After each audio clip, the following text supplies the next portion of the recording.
I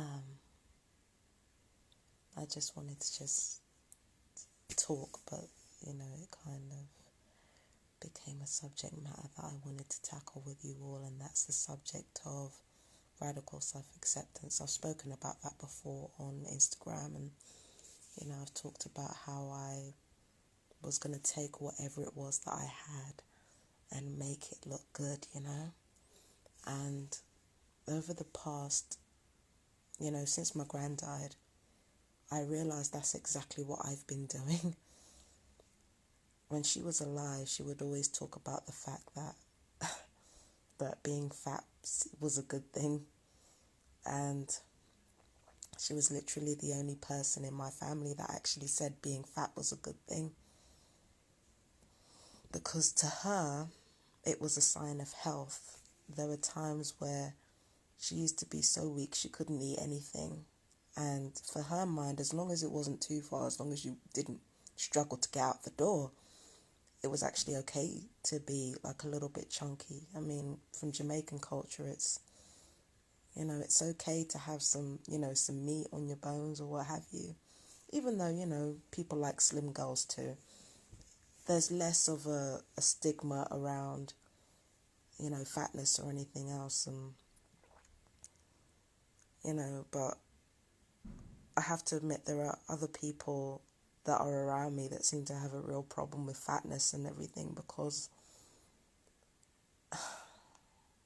this is the thing that confuses me about the whole thing. I think the reason why so many people are scared of being big, it's not because of the reality of how sometimes your mobility is impaired or how sometimes your stamina is affected, which, you know, problems that I have sometimes.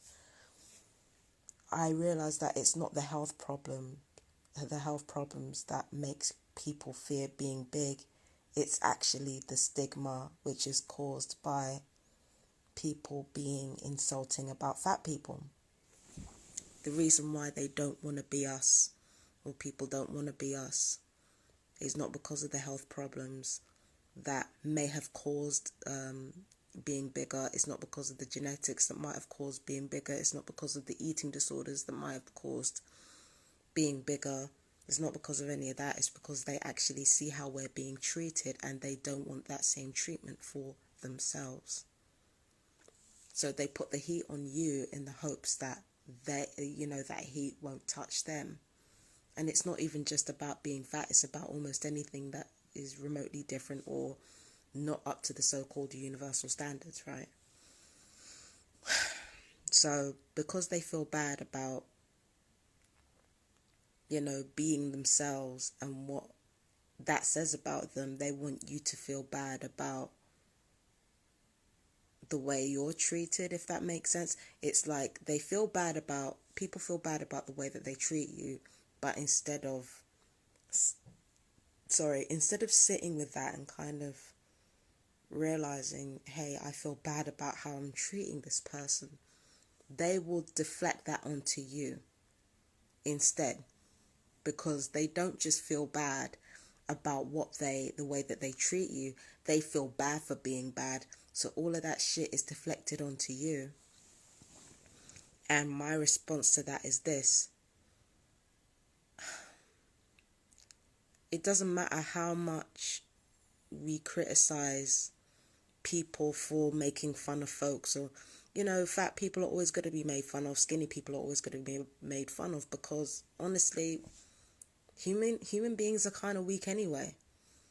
We're kind of weak and we're kind of insecure, so we're going to do stuff like that. It's just, we're not going to change it by, you know, holding each other accountable. There's only, you know, that only works for so long, especially at a time where people are running out of resources anyway, and they're looking for somebody to hurt, or they're looking for somebody to blame. You know, the world is slowly turning into chaos around us, and you know, people are going to need an enemy, and they're going to find that, we're going to find that in each other no matter what. So my thing is this: if you want to shame me for being bigger, if you want to shame me for that, then do it. But you have to kind of accept that not everybody is going to like you for doing that. Most of all, you have to accept that I don't have to like you for doing that. nor do I have to sit there and take it from you. I can cuss you back, I can slap you, I can punch you, I can kick you. If we're online, I can give you the reading of your life. You can say whatever you want about me, but just understand that that goes both ways. And part of radical acceptance means you accept all parts of you, whether it's good or bad. I accept both sides of myself.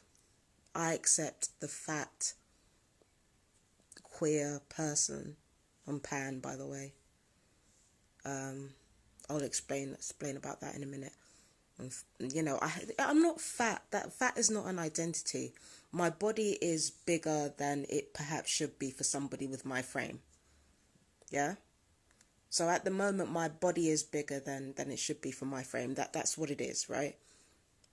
I am queer. That is a part of my identity because, you know, sexuality is very, very much linked to, what I call it there, psychology. So yeah, my pansexuality is, you know, very much linked to my identity. My blackness is definitely linked to my identity because it forms the way that, you know, it forms how my body works. The melanin in my skin, it forms how my body works. It forms how I think. It forms how I process things.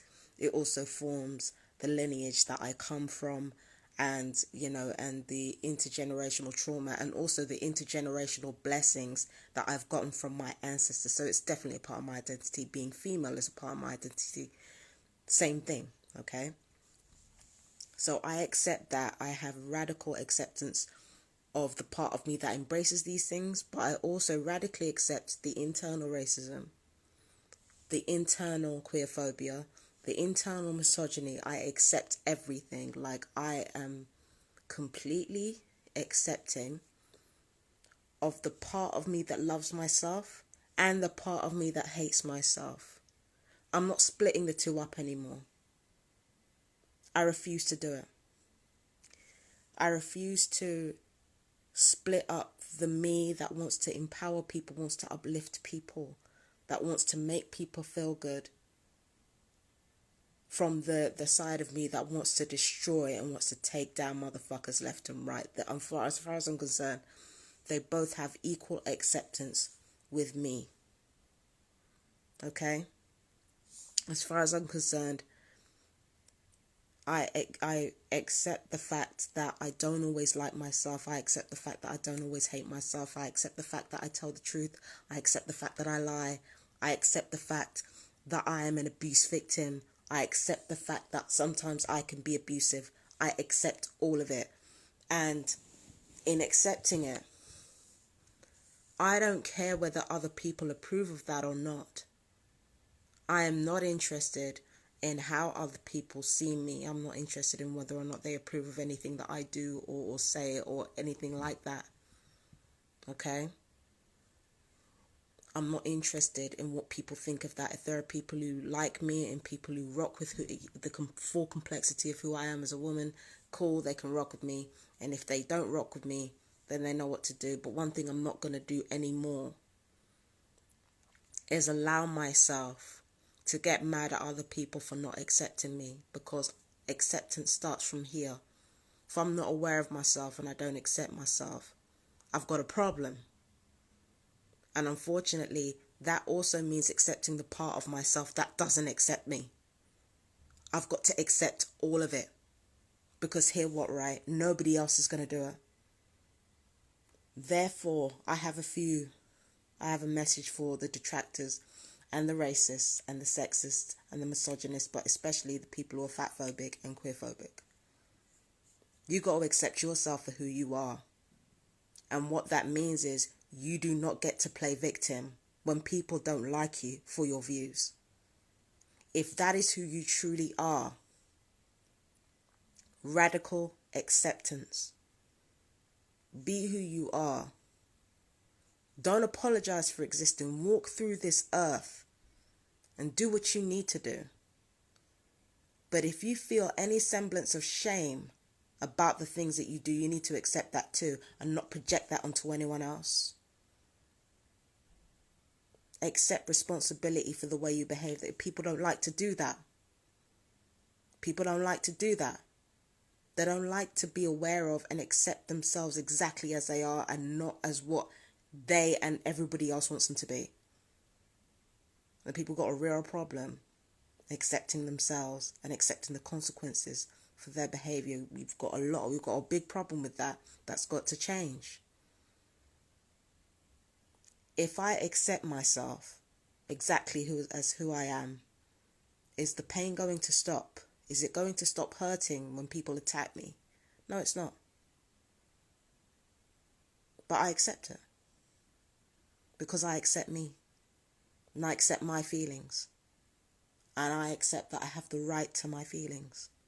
And I accept that not everybody has to respect those feelings. Because the fundamental mistake that I have been making all my life is thinking that anybody owes me respect of my feelings. They don't.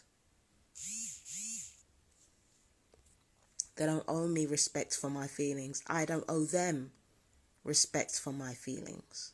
Or respect for their feelings either. We don't owe each other respect for one another's feelings. We just don't. I'm sorry. We don't. We have the right to react and respond exactly how we want to. Exactly how we want to. We've got to respect one another's freedom of opinion and freedom of belief. Because it's only in that moment that we truly understand exactly what needs to change. We're not going to get better. If there is something to improve about us as a collective, as human beings, then we've got to stop criticizing ourselves. It's as simple as that. And I know it's not an easy thing to do. There are times where I want to criticize myself. But then again, I have to accept that part too. I have to accept the part that criticizes myself. It's the only way to quieten the noise and get to the real problem of what's going on. So, when it comes to body image and, all these identity politics, I did say that I wanted to drop them because I catch myself getting involved in Facebook arguments and YouTube arguments and occasionally, right? Less than I used to, but occasionally. And I realized that I'm arguing with people because I still don't have that acceptance of myself. But radical acceptance means that's okay. It's okay if I don't fully accept myself. And guess what? In knowing that, I suddenly feel like I don't need to prove anything to anyone anymore. And if we're really going to see ourselves for who we are, that's the space that we need to be in. It's as simple as that. I'm going to continue to radically accept Fabienne Deacon exactly who she is now at the age of 36. Well, 36 this year. 35 now.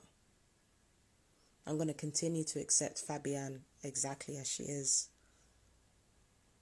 If there is anyone out there who wants to denigrate Fabienne, accept yourself as you are. Let me see if you can actually accept everything that you think about me and everything that you're doing to me. Because I guarantee you, if you can accept it, your behavior will change. Anyway, with that, I'm going to love you and leave you. I hope I made sense because I do ramble a lot, like I said, in these things. But I hope you enjoyed. Thank you for joining me. I love you guys. Take care. Bye-bye.